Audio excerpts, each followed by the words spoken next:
trends of wanting to be in wars and start wars. Rather, we're trying to find better means to deal and resolve conflicts in order to reduce our casualties and our defense spending. We think it's time, high time, that we sacrifice some arbitrary and abstract value of morality and Americanism in order for pragmatism, as well as the reduction of people dying. What we think this debate is not about exchanging this policy and making this as our first option, nor is it about always conceding to terrorist groups and their demands. This debate is about two things. Firstly, whether or not we should have an option to enter negotiations, alternative dispute resolutions, and diplomacy in dealing with non-state actors. Secondly, whether or not having this as an option would improve national security, Western exceptionalism, as well as reducing rates of war and terror. The model that Syed Utimara will support in this debate is threefold. First, when the Department of Defense or the Joint Chief of Staff analyze and infer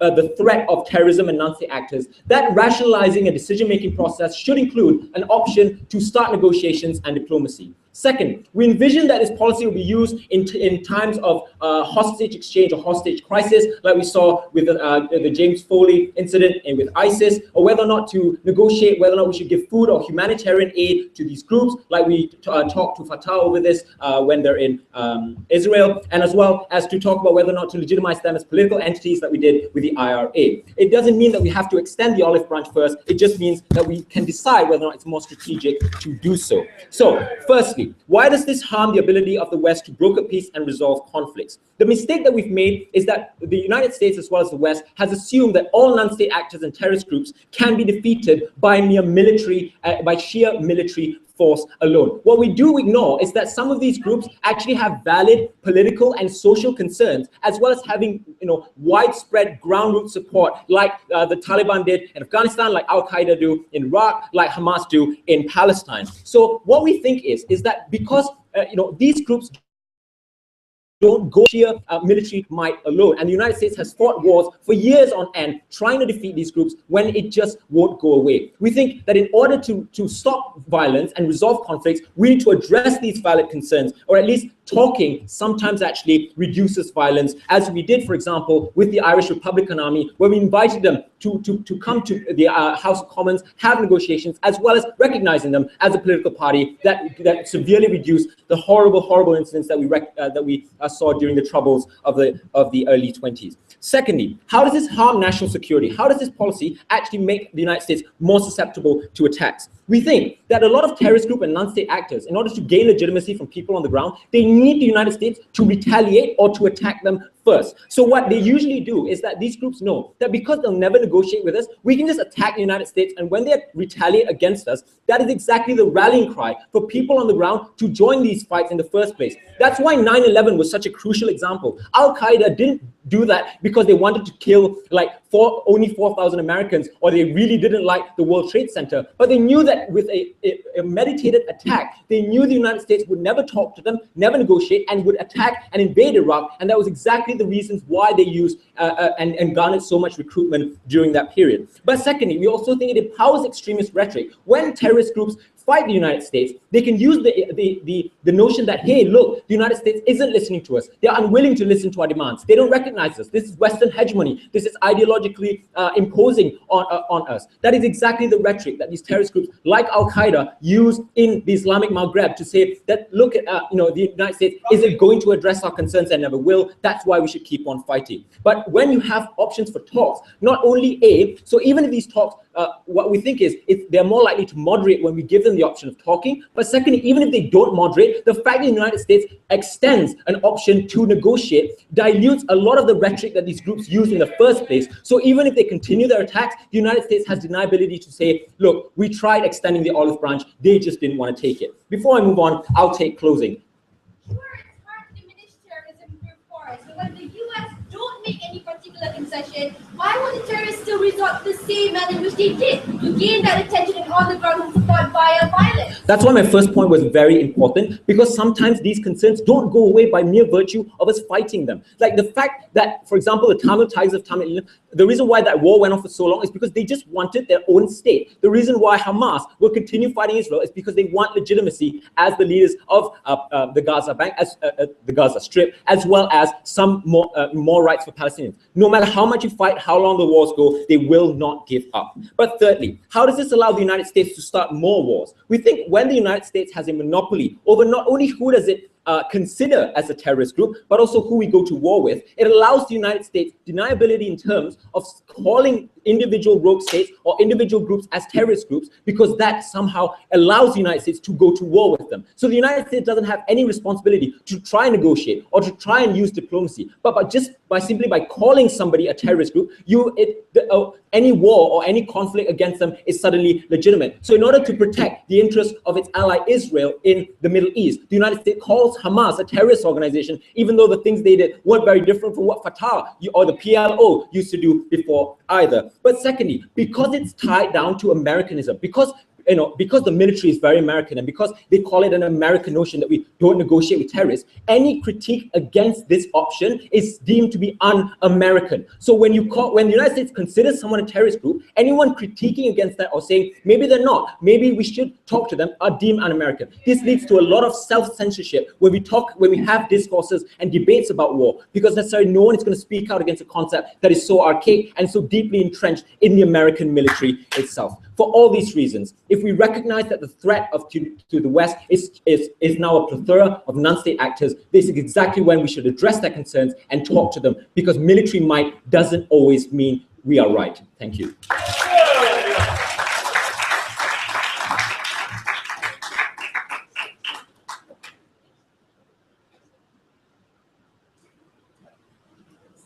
Thank you very much. Now to engage in the case of side opening government, I'd like to invite the leader of the opposition.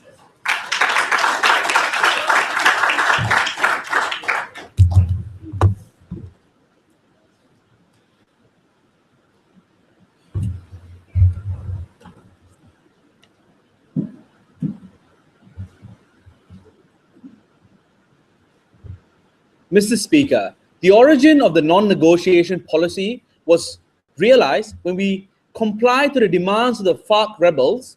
They did not moderate. They did not de-escalate the way in which they engage with their ideology. There is a reason why this set of people are called terrorists. This is my first response to what Rafiq talked about. And we concede they might have a valid concern. They might fight over disputed territories. But the way in which they fight the war, the mechanisms in which they rally support is what we condemn, ladies and gentlemen. They use innocent life. They dilute the concept of death, and they take human and humanity at the expense of a brim. We do not agree with this type of mechanism, and therefore we claim them as terrorists. Before I move on to argue what are the difference in between individual harm that has happened throughout these people that are captured and the long-term harm that states like US has to do, and I will also explain what kind of behaviors would you institutionalize within the terrorist unit, let me deal with a couple of rebuttal. Number one, this is not an American decision making. It's disgusting for you to say that the killing of human beings and mass bombing is an arbitrary barrier that we support. No, we make it clear because we realize there is no way a bombing or this type of form of engagement can help humanity in the long run. In fact, the only way you can survive from the methods of Al-Qaeda is through retaliation. Tell me, under your paradigm, post 9/11, how could negotiation would have instigated a conciliation, a post-conflict reconciliation method that you deserve? There wasn't one, because Al-Qaeda used the attack to rally more support and to show that a mighty America can fall down to our abilities as well. Secondly, Rafiq went on to argue they have valid grounds of support. We agree. But the way in which they attack, we do not agree. More specifically, in the context of Hamas, Hamas specializes with the Al-Qassam rockets, and it calls them their ownership, ladies and gentlemen, and specializes in those attacks against Israel to rally support. In 2007, they used that exact attack mechanism and conflict-centric mechanism to rally the people's support. How is that not terrorist ideas? How is that good for the people on the ground and the situation on the ground? Secondly, he says that America we'll, at the end of the day, even if we have to engage war, we will say that at least we tried. In most circumstances, and what opening opposition will tell you, these are different and unique circumstances in which negotiation cannot happen because the state will lose more. And lastly, just sit down, sir. They talked about this will dilute the anti-war criticism. Look, you have to understand, the reason why people oppose war is because their sons and in the war. These type of rhetoric and narratives will still exist regardless. The debates against war will never dilute. That's why the debate against the intervention in Syria or debate against what the America should do in ISIS still have a rich debate. But before I move on to my argument, yes, sir. So don't you think that's the symmetry of power when terrorist groups and non-state actors always know that the United States will retaliate and will attack? Doesn't that allow them a way to recruit and garner more support for their cause? Not necessarily, sir.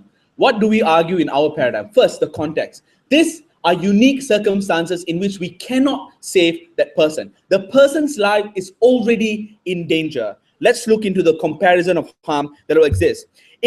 Recently, ladies and gentlemen, the capture of Gilad Shalit, the Israeli soldier, was demanded 500 experienced critical members of Hamas. Like, look, this is a huge problem because Israel, if they comply, they will be returned key members to enter into this group. Why can't these people enter into this group? Terrorists work on a very specialized units of trust. That's why not anyone can replace them. They need a certain individual they can trust to return back into their unit. When the moment these people leave, ladies and gentlemen, they are weakened. If they return, they will be experienced in making bomb, informing attacks, and organizing their terrorist models. Tell me how complying to the demands of able to disempower Hamas. You're able to make Hamas moderate because you don't do that. Look, we agree and we concede that some individuals might be harmed. But in the long run, if Hamas is empowered, the attacks of more and more civilian lives of Israelis will be at risk. Secondly, the ability of Al-Qaeda to organize threat at a mass level will also increase. You allow that happen and you empower that. So under our paradigm, we regretfully agree that some individual might be harmed, but there is no certainty that you're able to help them as well, right? Under your paradigm, like this, what guarantees you that these people might not be tortured? These people might not be beheaded to gain ideological standing. Your policy gambles with the lives of innocent while making huge concession that we do not agree with. Secondly, what will happen to the terrorist unit? Sorry, Amsha, right? Number one, it will disincentivize them from capturing. When the FARC rebels realize that the more they capture, the more they can gain from the state, they'll continuously capture, ladies and gentlemen. In a context where they realize my capturing will not be complied by the US or any other Western nation, I will not have an incentive to go and capture these people. Even if I do, I know that I cannot achieve anything with this procedure. That's why I won't retaliate, exaggerate the way in which I execute these people. In both circumstances, you have to understand they capture people. In which circumstance do we lose more? In a circumstance that we regretfully agree that it harms and unfortunate events need to end on this individual, or do we need to carry this onto ourselves as well? And this is also important in conflict resolution. When terrorists realize they can use all these short-term knee-jerk measures to get money and to get key individuals back into their unit, ladies and gentlemen, they will not moderate. They will not do what the IRA do. But you have to understand, we are not opposed to what the IRA did. The IRA made a huge concession and walked into the Congress and negotiated with them. If Hamas did that during the Camp David negotiation, we would not call them terrorists anymore. But these people choose to stick with really radical terrorist ideologies that we think is really bad, ladies and gentlemen. At the end of the day, you need to ask yourself this question. Is this an arbitrary decision making? No. Innocent and the most tangible effects are placed on the most innocent people, and we choose not to escalate that war further. We think, ladies and gentlemen, it's high time that we stick to a policy that does not favor the terrorists. Thank you very much. Now we continue with the opening government's case. To continue that, we'll have to invite the Deputy Prime Minister.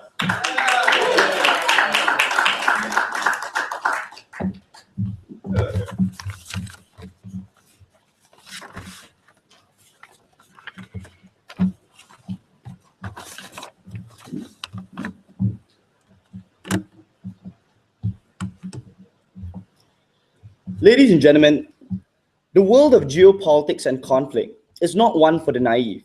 There are no villains or heroes or even principles for most of the time. Only lives saved and lives lost. We negotiate with North Korea because we are more concerned with the humanitarian crisis and we're willing to give food aid. We exchange prisoners of war with state actors that we deem an enemy state because we prioritize our own citizens. The fact is, we make principal concessions all the time because we acknowledge that the world of geopolitics is not for the naive. Ladies and gentlemen, I have 3 arguments to make for you in this debate. Firstly, I'll tell you why, strategically speaking from a military standpoint, the option of negotiation allows us to isolate moderate portions of terrorist organizations in order for us to determine which one we should deal with and which one we should isolate, ladies and gentlemen. Secondly, I'll talk to you about why isolating moderate groups allows us to ensure that supporters of relatively moderate terrorist organizations become ambassadors that allow us to negotiate with other more radical groups. Thirdly, I'll tell you why, absent of us negotiating, absent of us being able to moderate or come to terms with absolutely anyone, negotiation is a good tool to ensure that terrorist groups view each other as enemies because the perception of negotiation makes them think that there is fractionism within their ranks, ladies and gentlemen. But before that, let's go on to a few rebuttals. First, I'll address the concern that came from the closing opposition in regards to a POI. So now you can say the opening government dealt with closing opposition at the end of this debate.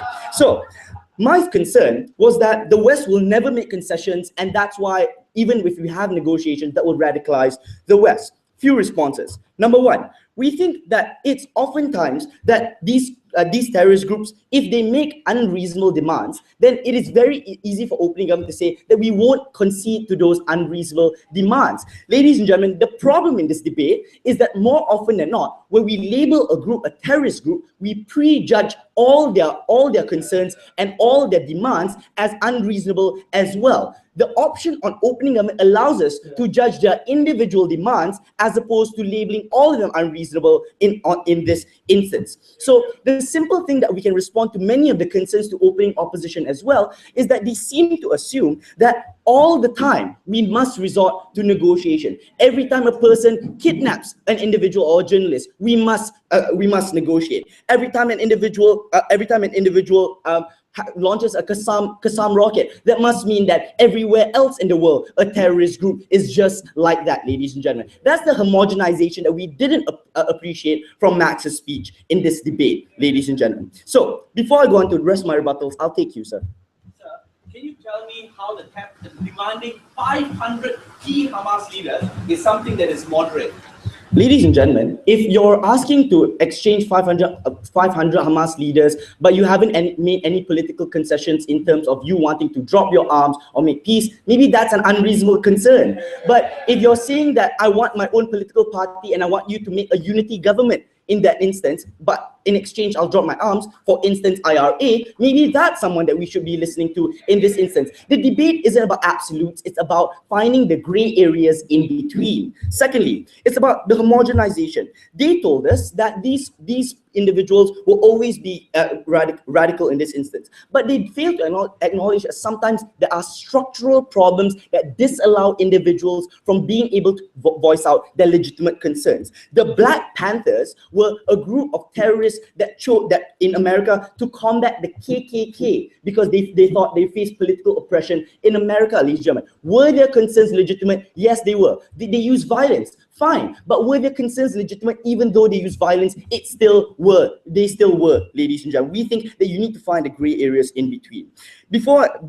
So the last bit is that the responses to Rafiq's speech in this debate were minimal or scant at best from opening opposition. Because on this side of the house, we never told you that anti-war criticism would not exist. We told you that the criticism and the evaluation of whether or not we should consider a group terrorist and and think that all their concerns are illegitimate or legitimate, that critique and discourse is narrowed down because the lens of which discourse happens, especially in Western states, is that if you want to negotiate, you are unpatriotic, you are not nationalistic, and you're not American in this instance. So you can negotiate about war all you want, but the fundamental premise of that war is that you still consider people terrorists in this instance, and that's the harm that they didn't address from this side of the house, ladies and gentlemen. But I'm going to go on to my substantive material. No, thank you. So, firstly, how do you isolate moderate portions of rebel groups? Because we acknowledge that sometimes terrorist groups operate in cartels. For example, in Syria, ladies and gentlemen, a lot of those terrorist groups operate in 46 different kinds of Islamic terrorist groups with 39 subgroups and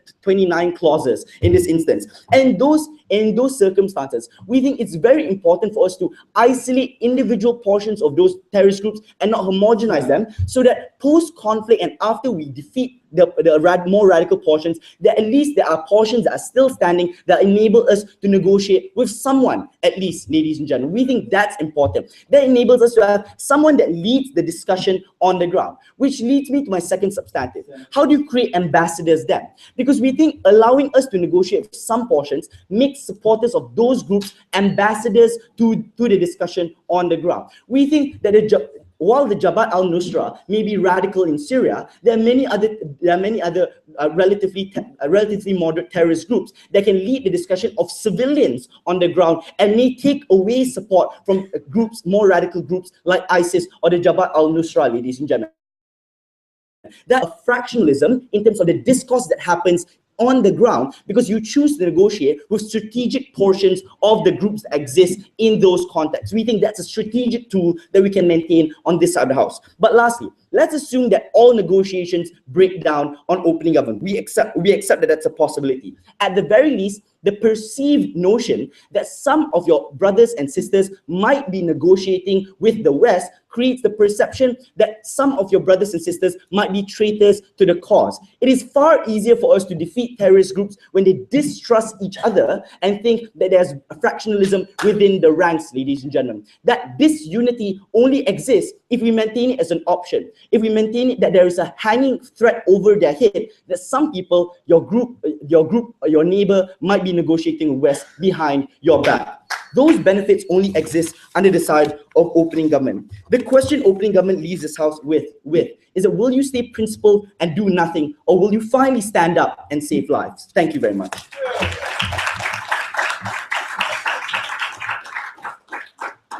continue the discussion, I'd like to invite the last speaker of the opening half, the deputy leader of the opposition.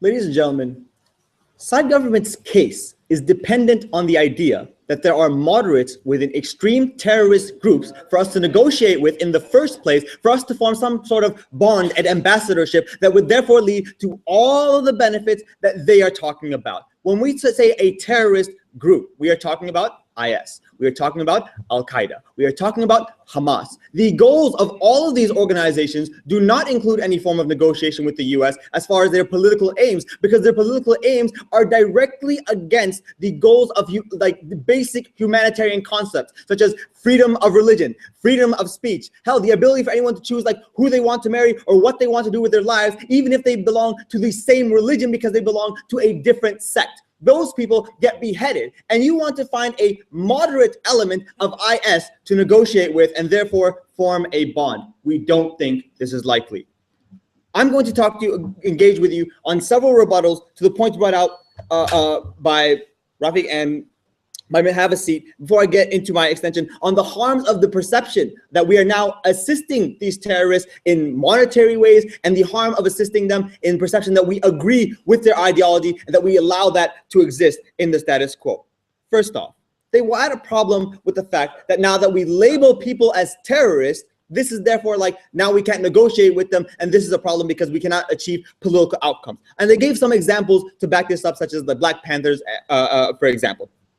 Couple of responses to this. First, we can be more selective in your labeling if that's what you have a problem with, because the people we call terrorists are the ones that I just described as far as their ideological goals that do not have any concessions within them. Because the negotiations that these type of groups are interested in do not involve any political considerations that you would want to gain from them. So for example, in Hamas, the example that you ignored from Max and just brushed off, those 500 terrorists from Hamas were swapped for one prisoner from Israel because that was valuable to Israel. These are the types of negotiations that we are talking about when we say terrorist negotiation, because that's what the word terrorist means. As far as the Black Panther movement and how like they were able, like people reached out to them, here's the thing. The US did not negotiate with the Black Panther movement. In fact, many of the members of the Black Panther movement happen to still be in jail, i.e. Imam Jamil Al-Amin, who is now in prison in Alabama serving a life sentence, for example. The people that we actually did engage with were peaceful, nonviolent actors such as Malcolm X, such as Martin Luther King, who were still able to that other people that we wanted in the society at the end of the day. So there are like, if there are real political goals that need to be achieved, those can be achieved through like negotiation with non-terrorist groups, and we will label them as such. And we don't see that as a huge problem in today's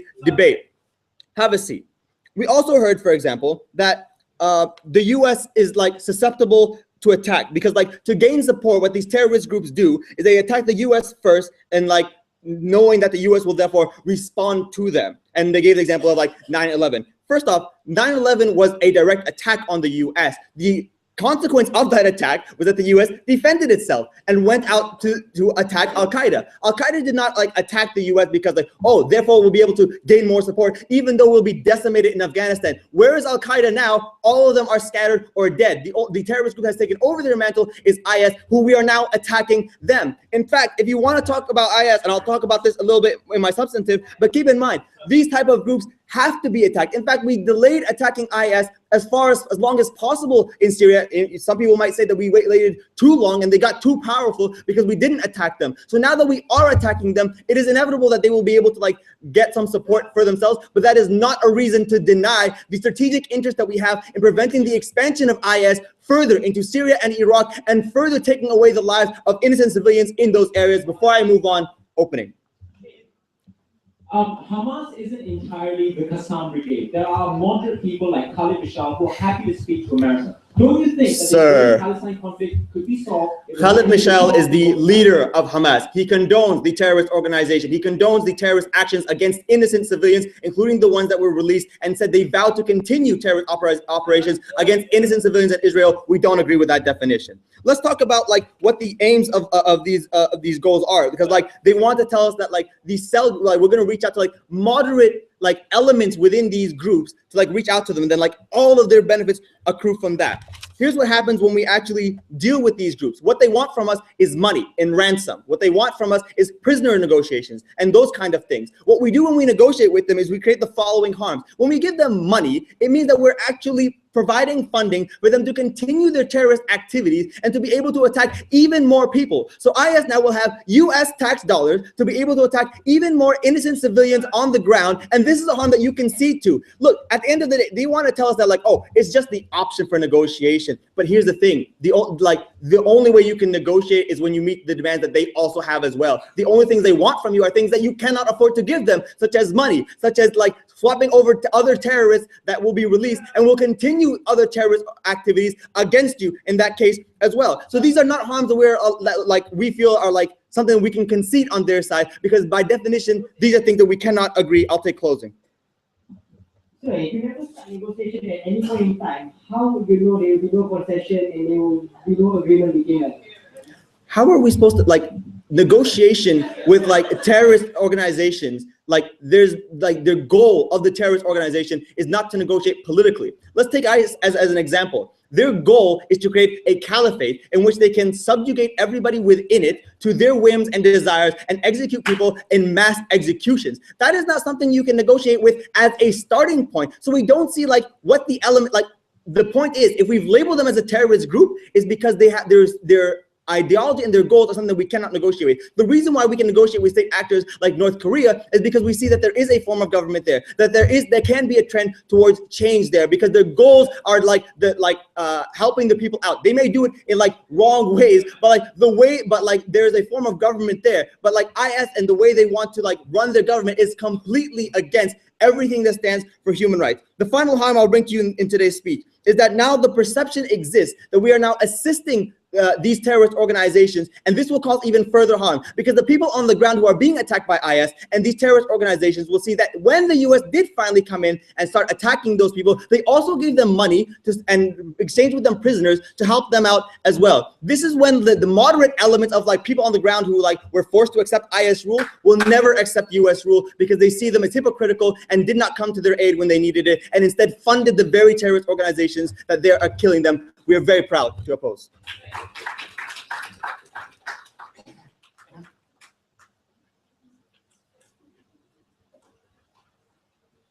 Thank you very much.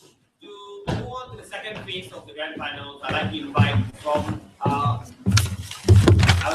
the member of the government speaker to extend.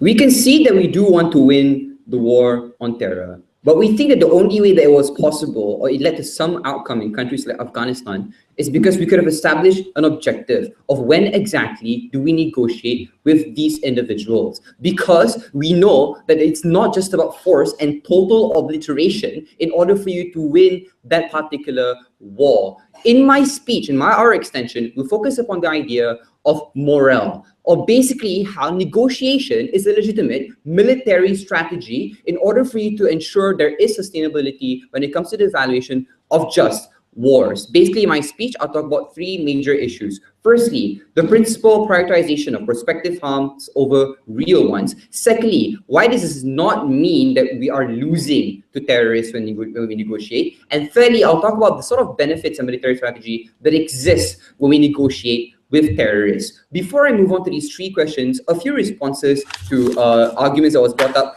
by their side, right? Firstly, they said that, look, we can always just be more selective in our labeling. First of all, most often than not, we don't know whether or not a terrorist is moderate until we actually try and negotiate. For example, even though as first we did attack Taliban, when they do decide to become more moderate and enter into the Loya Jirga and negotiate, we conceded towards a particular aspect, and we conceded for them to negotiate, because we know that premature selective labeling never works, as opposed to situational assessment. But secondly, they said that, look, there is no, there are a lot of human rights that's compromised. People use drastic means in order for you to achieve, in order for them to achieve their objective. Firstly, this doesn't mean that we also should stoop down to their level and increase the rhetoric that the US and the West are occupiers and are demons that are always that we should always fight, that we should always antagonize. So we don't think this idea of humanity means that we should also act inhumanely. The idea of humanity is also contingent upon whether or not your efforts and your actions are effective in protecting human rights to begin with. Let's go on. I'll integrate all of my other rebuttals in my question. Firstly, on this idea of the prioritization of prospective harms over real ones, let's concede here. What they wanted to talk about was that they are willing to not negotiate about when it comes to taking hostages. Why is that bad? The very purpose we go to war is to protect the lives of families on the ground. But when an actual family, American family, is in danger, we choose to abandon them. This we think is a lack of prioritization in the actual tangible harms that happen to people of America, as opposed to the prospective harm that we might be attacked again by the Islamic State. We think this idea of prioritization is at best arbitrary, but we think that the lives of these families should be protected further, and it's more important. Why is that so? Firstly, morale. Firstly, we think that a lot of these individuals, the reason why there is a lot of anti-war sentiment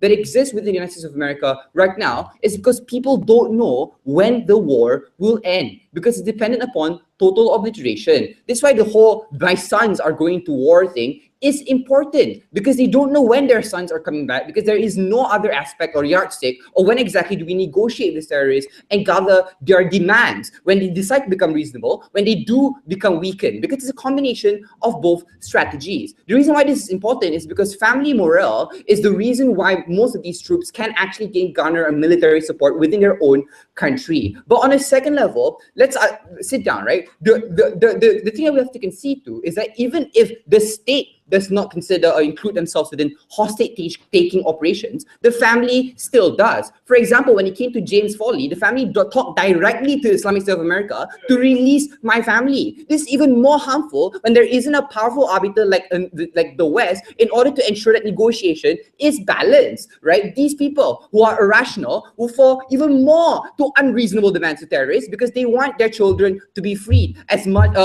soon as possible. Allowing for this calculus to happen to irrational family members and not the state who can decide when it's right or wrong is detrimental not only to these families but to the military strategy of ensuring more and more lives are preserved. Sit down. On a third level, we think there's also information that needs to be gathered here. This directly engages with all these aspects of how you strengthen these terrorists. First of all, we don't think you strengthen these particular terrorists, because one of the reasons why people they become terrorists is in order to inflict terror upon individuals. This means this terror is encapsulated in the irrational response of force, right? But when you negotiate, that is not an irrational response. That is not a reaction of terror. So that in itself defeats the very purpose of terrorism that you're talking about. But you also compensate for that because there is information taking. That means you can actually negotiate with people within those terrorist groups and to talk about other offshoots that exist, offshoots that end up replacing your previous Al-Qaeda because you keep attacking them. For example, how the IS is replacing the Al-Qaeda of Iraq. Well, we take more information, intelligence, something that our intelligence agency cannot access, then it betters our military strategy in actually clamping these terrorists down and actually clamping upon these rogue non-state actors. So, but on a third level, is on a fourth level. But before I move on to talking about why is not seen as losing, yes. Sir, when these terrorists realize they can be rewarded and reverse every type of loss the moment they capture and these people comply to their demand, how will they moderate?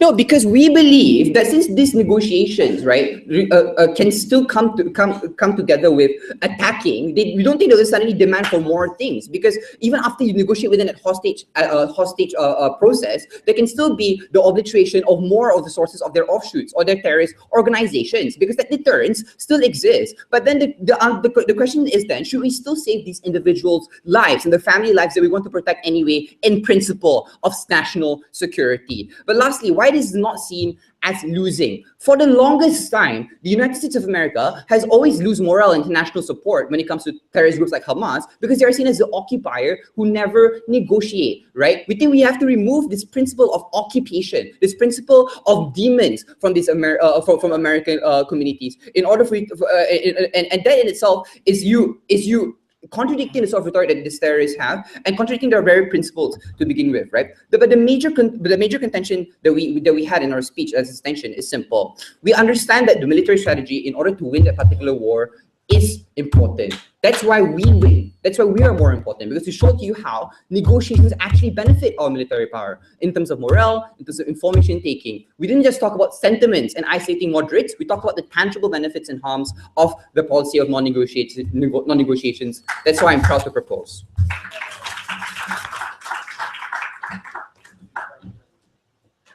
Thank you, sir, for that speech. To extend from the opposition, I'd like to invite the member of the opposition speaker.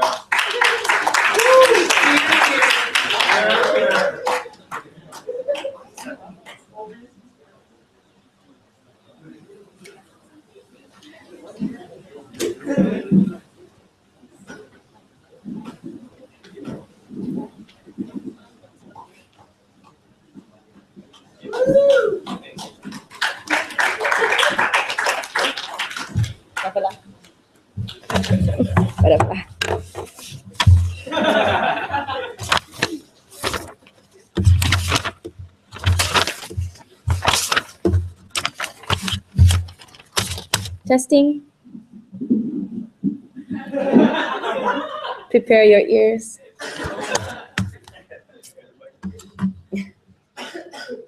When the government argues that physical force will never completely subdue terrorism, we completely agree. But the thing is, they also have to agree that negotiations will also not completely subdue terrorism. And what we must understand is that there is no real solution to terrorism, and we will forever have to suffer the impacts of terrorism, Mr. Speaker. So we think the two teams inside the government who think that they've given you a solution in their 7-minute speeches are not grounded in real politics. What is the question that closing opposition wants to answer? Which is, what is the fuel of terrorist cause? We think the fuel of terrorism is a moral conviction on the truth of their cause, and that's why they'll be able to sustain themselves over time. No amount of human cost and financial cost will be able to outweigh that conviction. But the thing is, we think their policy will continuously provide and sustain that fuel and definitively ensure that we will never escape from terrorism at the end of the day. And that's why we reject this model on 2 reasons. Firstly, why we think constructive engagement grants moral legitimacy to the terrorist cause in a way where they will never cease terrorism, and the process of negotiation itself will heighten the humanization of the terrorist cause. Secondly, why the harms will grow exponentially when even one Western actor has successfully concluded a negotiation and made every one of their Western allies at the behest of global terrorism. Let's look at 3 main rebuttals before that. Take a seat. Firstly, what is the principal fault of the government case that applies to both of the cases? We think all of their analysis only applies to a certain type of terrorist only and does not directly clash with opposition's definitions of who are these terrorists. They only want to serve disenfranchised communities who are capable of moderation, not terrorist organizations who have consistently shown their incapacity to moderate and their incapacity to negotiate, and that our state response to them in terms of violence is a last resort and not a first resort, because democratic states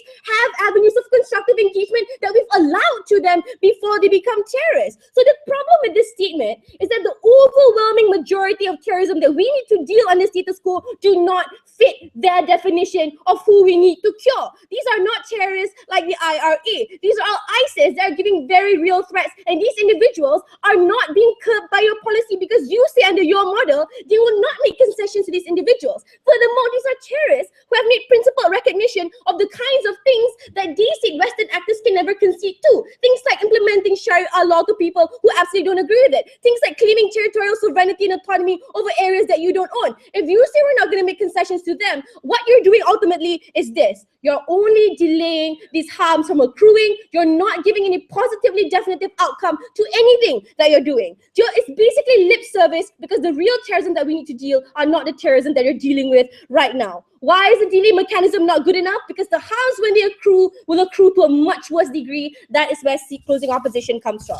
Let's look at rebuttals to the 2 extensions that came from closing government. Firstly, their first extension is we want to prioritize real and tangible harms over intangible harms. We have 3 responses. Number 1, we don't think the threat of broader terrorism is intangible or arbitrary. Just because we definitely know that Foley's life is in danger, it doesn't make the next terrorist attack any less definitive. In fact, we think it makes it more definitive, because giving in to Foley and surrendering $150 million to give up his life is emboldening the modus operandi for the next attack that they have within their books. We think what you're making is making those threats more definitive, so it's not a trade-off cost between something we can't feel and we can feel. We think we can feel it into a worse degree. Second response, they say this is inhumane to family members. We absolutely regret the kind of casualties that we have to suffer when terrorism happens, but it doesn't mean this is not a cause for humanity. We are prioritizing humanity for a larger scale of people and for the global community, Mr. Speaker. This is a trade-off between long-term and short-term goal. Unfortunately, we have to be utilitarian in nature because we cannot understand the gravity of the next attack. We must prepare ourselves, and all the rhetoric that you're given is emboldening their next attack and their next modus operandi. Thirdly, they say at least within this, we can find more information. But that is not a positive, definitive outcome. That is just a peripheral benefit of their policy, of which there are many alternatives to gain the same benefit. Have intelligence and other kinds of interaction with state actors to achieve the same benefit. Take a seat. Second thing, they said this doesn't mean we're losing the war to terrorists. This will directly clash with my substantives as well. But just to rebut it, they said there's a perception of us being occupiers. We didn't warrant this perception because we didn't occupy them before they started to attack us. But the reason why this perception remains because it's never a perception that you can eradicate. Your policy will not different. So the kind of rhetoric that they're using to fuel terrorism, those won't change. Before I move on to my extension opening. Even if we engage in your excessively narrow definition of terrorism, don't these groups like IS, who are on the extreme end of the spectrum, lose legitimacy if they come to the negotiating table with excessively or unreasonable demands to their own supporters? This is not a narrow definition. When it's a definition that encapsulates 99% of terrorists that we're dealing with under status quo right now. In fact, the kind of terrorists that you believe you're engaging with are terrorist cases that are over. We've dealt with Fatah. They're not terrorists anymore. Hamas is the terrorist wing, guys. You're not dealing with anyone for real. But they're not losing moral legitimacy. Why? Because if you say they're losing moral legitimacy with the Western audience, that's the kind of legitimacy that they've lost already. This is about moral legitimacy to the audience of who are parts of the terrorist causes. The members of terrorism. You're increasing their cause because now Western actors are legitimizing their cause as legitimate. Let's look at granting moral legitimacy on two levels. Firstly, we think this is a moral concession. If we've already made principled definition of what are things that we can never give into, why are we then conceding that their methods of operations are suddenly legitimate? All the message that we're saying is, if you're big enough to overcome social structures of law, then that's the way that you can get your methods of gaining political outcomes. When we give them that platform, we say the method in which you achieve your political outcomes is legitimate and your cause is legitimate because we're willing to moderate and concede to those moral causes. But secondly, it heightens the humanization of these terrorist causes, because what you have during the process is an increased media attention as to what they constitute. We will now paint these individuals as equal actors who are bound under the same structures of accountability and reasonableness that we have, when under status quo, they've been proven to not showcase that. There's zero accountability as to how they can act. At least North Korea is a state actor and is accountable to their actions, Mr. Speaker. They have allies that they need to protect. Terrorism are not accountable to anyone. They don't even have the rules that govern their own people, with the people's consent, Mr. Speaker. This gives them legitimacy in the eyes of their own members, and that's why the cause of terrorism will never cease. But thirdly, it's exponentially harmful, because the moment one actor has successfully concluded negotiations, this tells not just that terrorist group, but the entirety of the actions of global terrorism can now find an avenue of real progression via violence and via murder. So their first method is now kidnap, hostage, cause more violence, because you can now have negotiations to achieve your political outcomes. The message is, as long as you need your outcomes, you can just then make this sovereign actor succumb to your violence, and all other Western allies are disallowed avenue to kill terrorism, Mr. Speaker, because one Western actor has set the precedent that we are all at the behest of terrorism. We can never be more proud to cut short the fuel of terrorism.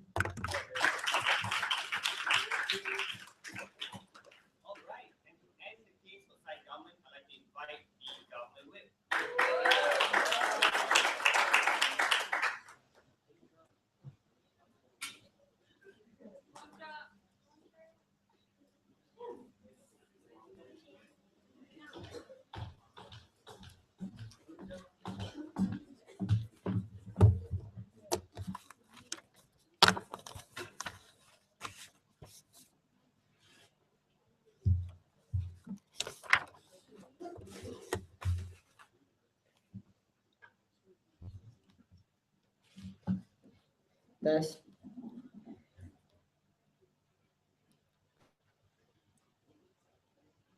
the most important question that we need to ask everyone in today's debate is, do we, every single time we enter negotiation, do we agree with the demands of the terrorists or not? On our side, we say this is just another military strategy, and specifically from closing government, we told specifically why is this the best military strategy for us to undertake as the evolution of war on terrorism happen. I'm going to label my arguments, my issues into three different issues. I'm going to explain it why and why CG cleans today's debate clearly. The first issue is what does this option mean? On the first level, we need to understand that we often label people as terrorists, and it's extremely difficult for us to understand because we never start any negotiation process with them, and we don't know really what they demanded. What we heard from side opposition is they wouldn't bow down to the demand, but at the same time, they also run this logical argument by telling us that sometimes they might demand unreasonable stuff, and sometimes they might get this unreasonable stuff. On the first level, we reject the notion that we will accept unreasonable stuff. Let's talk about something much more realistic. What happens if they demand something that we might agree to, something which is much more reasonable? If they accepted this particular negotiation, if they come down to our terms and they decided to moderate themselves, it clearly shows they're no longer a terrorist group. They're willing to compromise and so on. All of this benefit is only mutually exclusive on our side when we are able to delineate a terrorist group in comparison with the arbiter standard that you apply in your side. In your standard, we believe it is extremely hard for us to do so. But the next level, is it every single time we enter a negotiation, must it be a principal concession? Because coming from their side, they're saying that we are foregoing all the ideas of humanity just to come to a compromise with them. We don't think so. When you come to a hostage exchange situation, it's not about the principle. It's about the value of life that you're about to save and why is it important to rescue him. As Zim mentioned in his speech, we believe America has always gone along the rhetoric that we want to protect our citizen. But why isn't this particular principle is being upheld when your own citizen is being kidnapped in front of you, being beheaded in front of you, and this video is distributed not only to his family members, but everyone in general? That clearly shows a bad message, and that's something that we don't want to be in existence. Because that's why anti-war sentiment will further strengthen under their paradigm, because everyone believes that you're not actually protecting American citizens, because as we can see, more and more of our people are actually dying on the ground. We have seen James Foley being beheaded and so on. We don't see any tangible benefits in engaging with terrorists. This is why anti-war sentiment will be further strengthened in their paradigm. In contrast, in our paradigm, at least when you start negotiating with them, you can at least answer to the people in two different levels. Number one, you can either tell the people that we have tried negotiating with them, but these are the demands. They are crazy, they are irrational actors, they're demanding something which we don't want to comprehend, and so on. At least now you answer to the people and said, we took a step to save our citizen. The only reason why we could rescue him is because these people are irrational, and that's why we want to go on with our other options where we can actually engage with them with military strength. In contrast with their paradigm, you engage with them with military strength, but what can you get? Can you get back James Foley? Can you answer to the people, why didn't we rescue James Foley? Can you tell people, why didn't we take any action at all? Because if your military strength is the only answer towards people, it's extremely hard for you to convince the people on the ground. We make sure that at least we can somehow satisfy people on the ground. Sit down, people. But on the next level, what does our option really bring to the table? On the first level, on the morale itself, as I explained briefly in my rebuttal just now, on the morale itself, like how it improve people's sentiment towards the war. People now know that we wouldn't be spending all of our efforts to engage in a countless war because we have other options as well. We might divulge in that particular options, and that's why we believe people morale in the home country will directly change, because now they know that our taxpayers' money might be used for something to solve a tangible harm of seeing people actually being kidnapped and so on. But the next level, this will extremely dilute the morale of the terrorism themselves. Why do I say so? The reason is because once they agree to our concession, it doesn't actually strengthen them. Even if we give them money, even though if we give them hostages, it shows a message that, number one, you are willing to listen. Number two, it clearly shows that at some point in time, there's some moderates in your group who can be rational and can be reasonable. All of this information can only be gained if you start negotiating with them in the first place. And this is what Zim directly explained in his argument on what sort of information can we gain when we negotiate with them. And this is why it's a better military strategy rather than going along with their particular paradigm. But before I go on, I'll take one from opening. Sir, yes, it was unfortunate that we had to lose James Foley. Or when you give them money and you allow 500 critical members to return back to the unit, how can you make sure that no more James Foleys will happen in the future? This is what happens when Max didn't listen to my explanation. Because once you agree to a concession with a legal state actor, it means you no longer possess that amount of threat that you can give and spark to the people on the ground. Let's compare status quo. What happens when they distribute a video of James Foley being beheaded? That amount of terror that you give to people is what scares everyone on the ground. ISIS supporters now believe that we are actually strong. We can scare people in America, for example. These are all the rhetorics that you give because you have only one option: military engagement. You don't want to negotiate at all. At least in our paradigm, when you negotiate, you remove all of these harms that can exist. That is what is beneficial on our side. But on the next level, you must understand with this particular like what sort of information that can be really gained and how it can be enhanced in future military conduct. As what Max have illustrated in his speech, Hamas demanded for 500 specialized terrorists in replacement for one particular guy. This negotiation process means even if we don't bow down to their demands, it clearly signifies what do they really want, what are they lacking currently, and why do you want to replace that particular lackness, and so on. All of this information can only be gained and solidified under our paradigm. This sort of intel that CIA can't gain. But in contrast with their paradigm, military engagement all over, you would miss this sort of information. You would make sure that this particular war will go on as long as possible. You don't even try to bring out the moderates. Under all of those reasons, we believe their harms are prospective harms. But it's in our paradigm, we try to mitigate all of those mini harms we want to talk about. We clinch to this debate. To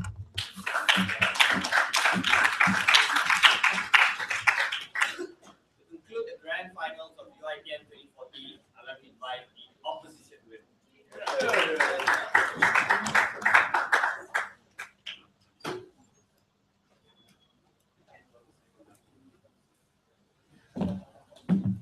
Ayo.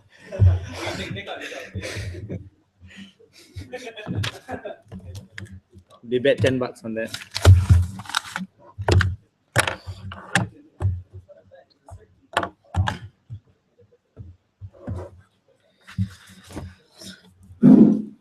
Hello, testing.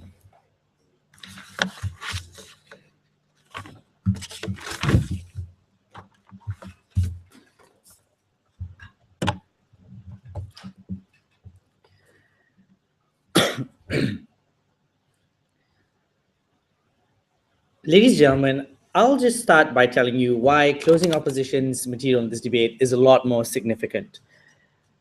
From side closing opposition, we agree that terrorism will never cease under both worlds, under both paradigms of either the government side or even our side. But the model coming up from side government is definitely going to sustain terrorism and the acts of terror. Because the principles that Maya brought about in her speech earlier was started off with the idea of how their policy is going to sustain their moral cause of continuously wanting to act in this manner. There are two issues that I'm going to be talking about today. First and foremost, I'll be talking about how terrorists respond. I am qualified as I have a beard. Second thing I'll be talking about is the escalation of terror. This is basically everything we said that had no response from Amsha. So perhaps next time you should listen a little better. Now let's go on to the first idea, how terrorists respond. The first thing I want to say about this issue, no thank you, right? First thing I want to talk about this issue is the idea of the compartmentalization, something that popped up in opening government. I will deal with this specifically. They said that if you have this policy, you have the possibility of creating a sort of ambassadorship. Our response to this is very simple. One, no thank you. You've given them legitimacy, they represent your view, now you've given them power. Because you as the party who has engaged with them are now on talking terms with them. The two problems here is that the assumption that moderates exist and these ambassadors will come from these moderate groups. The problem we have here is that they have no way in showing us that these individuals, firstly, are not planted, or secondly, will not just join the radical cause because now they have the legitimacy and the authority to speak on behalf, oh, I have engagement in the United States of America or any other Western nation, which means this compartmentalization isn't very good. The second thing you need to understand when it comes to this issue is the idea of distrust. They say they're going to make it harder for these people to operate. Let's look at this very closely. Firstly, we feel that even if this is a benefit, it is a marginal benefit at the cost of massive harms that we brought about, especially in closing opposition. The second thing is that let's take a look at that sentence. Harder to operate. That does not mean disable, which means they will come back with a vengeance.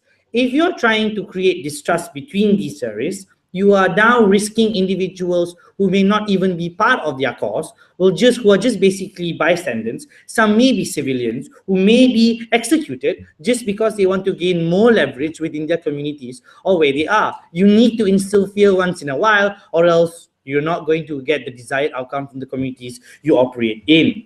Even if it's harder to monitor under their mechanism, what you're going to have is that their policy of constructive engagement is going to make it a lot harder for us to ever want to monitor these groups of terrorist cells, because now you have created so-called distrust. They're going to be a lot more secretive than usual. The next thing is we won't negotiate with unreasonable terrorists. Okay, this is funny, right? So the question is, who will most likely make these kind of unreasonable demands? Clearly, if you are a terror group that are making unreasonable demands and you don't want to drop your weapons and you have fundamental differences, clearly you are not going to engage with them. That is like all of them, right? Talking about the IRA about 20 years ago is not going to make your case. Lastly, this is a specific agenda of how this is something specific that closing government talked about, right? Terrorists, when it comes to terrorists and we've talked to them, we can at least say we've tried, we've talked to them.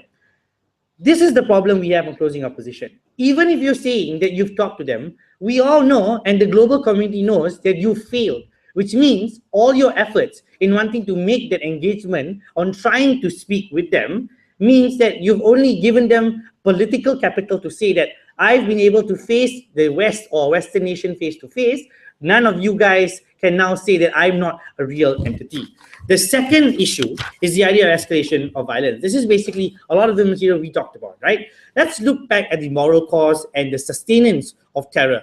When we talk about, when we talk about these kinds of groups and they operate on causes that they feel are true to themselves and are never wrong. So here you already have a diabolical, like fundamental contradiction between these parties, because you will never concede these principles, neither will they want to concede, and they are unreasonable in nature. So the desired outcome you want to get will not be, this means sit, yeah, okay? The desired outcome you want will not be achieved, because the only harm that you're going to get harms that are only delayed, because you yourself know that you will not concede and they will be unreasonable. So this negotiation or all these speculative benefits that they've been talking about are merely at best speculative in their own speeches. Second thing is regards the engagement, or how constructive engagement makes it worse for the media, makes it worse when the media gets hold of it, and how it's bad when constructive engagement from their side humanizes these groups of people. The same people that have beheaded people like James Foley, killed people, commit acts of atrocities, borderline genocides, these same people are going to be given airtime now, because when you have a Western power talking to these groups, you're going to have media coverage on these individuals.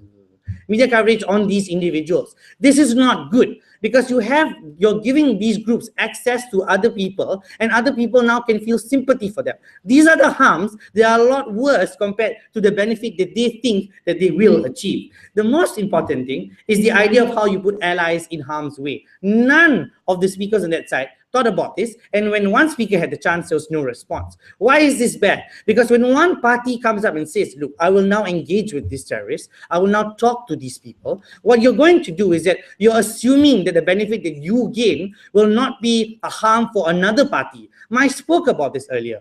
Other allies who may be your allies are going to be in harm's way, because you now consented to talking to these negotiations, and now the expectation of these terrorist groups is that, oh, if I capture these individuals, or if I try to kidnap other groups of people, I will now be able to talk to these people. These are tangible harms that are a lot worse compared to what they are talking about. We agree and concede that terrorism does exist, but under their model, it heightens and it makes it even worse. We beg to oppose. Thank you very much for the debate. We ask all speakers to go to shake hands. I'll pass it back to the master.